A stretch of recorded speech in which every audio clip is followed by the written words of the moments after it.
Let me show you why doing a pre-drywall, pre-installation walkthrough is so important, okay?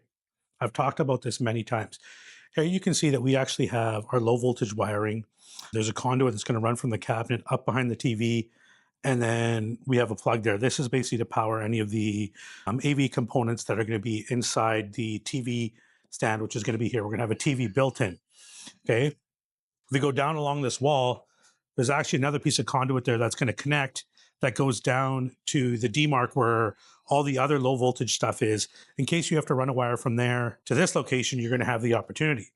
But if we go to the drawing here really quick, you can see here we have this cabinet running along the bottom. Except during the walkthrough with the designer, we found out that actually that's not going to be a cabinet. She wants it to basically be a solid hearth. She's actually going to do a cutout in it now. So all of those components that I showed you guys where we have these, where all this is, that's actually not going to be accessible. So what we need to do now is if we go back to this drawing here, is here you can see where the hearth is.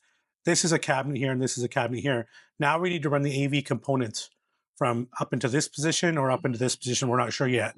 But we also need to be able to run conduit from here down into the crawl space area where the demarc is, where the rest of our low voltage stuff. If we didn't do this walkthrough and take the time to review everything before we cover it up, that would have gotten all the way to essentially when the cabinets were being installed that we realized we made a mistake, and it would be extremely hard to fix, especially because it's an exterior wall.